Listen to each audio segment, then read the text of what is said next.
look like you need the pain pill. Hi, I'm Dean Bushmiller with Expanding Security. The pain pill is every Tuesday for 3 minutes. It's looking for one thing that can make us more secure, make us better at our job, and make our job better for us. This week, Thursday evening at 7:30 to 8:30 Central Time, you can get your free class on penetration testing by going to the bit.ly link below.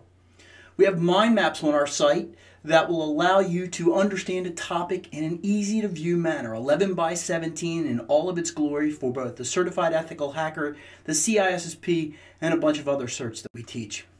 So penetration testing simply is hiring someone to attack your systems before the attacker does it, in all of the old ways and some of the new ways. And the goal is to improve your defenses.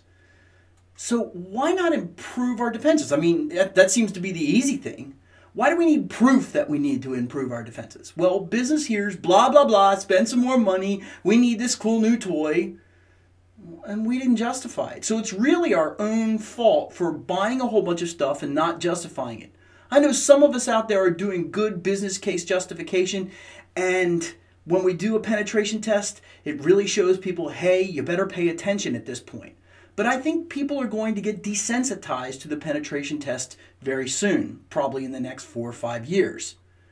So let's be clear about what a penetration test does and does not do. It doesn't prove you're secure. I can't say just because I broke in here and couldn't break in there, it doesn't mean that somebody else can't break in another way.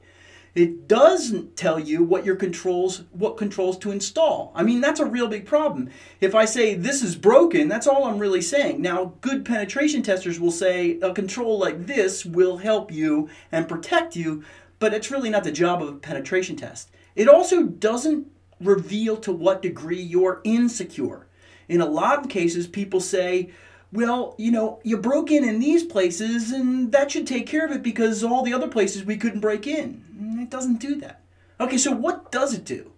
Well, it proves that you're insecure if the breach is true. And that means that a lot of times we get false positives that scare us and they really aren't true. So we have to have a true breach committed by the penetration tester. It also tells you specifically where the controls failed. A good penetration tester, again, is going to tell you where the controls failed and how to fix those controls. Now, I look at tester qualities and testee qualities. As a tester, I need to be very trustworthy. I need to be a trusted advisor of that organization, and trust is most important. Because if we can't trust, remember this person now knows all of our weaknesses. In a testee, when somebody hires me, what I say to them up front is don't be embarrassed or defensive because it's my job to find those places that you missed. I'm not here to spare your feelings. I'm here to tell you the brutal, honest truth about what happened.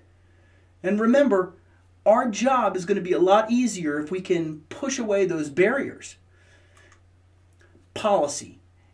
Generally what we have is we have exceptions in our policy, and we say we do have exceptions, but they're supposed to be very rare.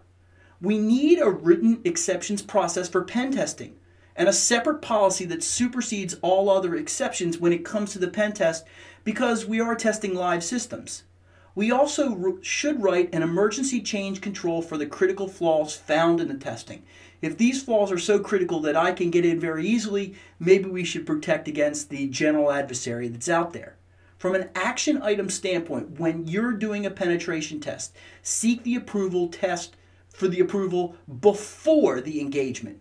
Because the problem is when you actually get into the engagement and when you hire that organization, they're going to start the clock ticking as soon as they get a signed contract. Also, what you want to do is tie fixing to the report. So if I give you a penetration test report that says you should fix here, here, here, and here because this is where I got in, the immediate reaction is the next part of our project internally is to fix that. Don't test and not fix because that just is a giant waste of your time and your money. You can get more about expanding security by going to expandingsecurity.com or our youtube.com expanding security channel. There are great details on the site, and I actually have a lot more on penetration testing on the link for this week on the site. You can come to our live class on penetration testing on Thursday at 7:30 from 7:30 to 8:30 Central Time by going to the bit.ly link below.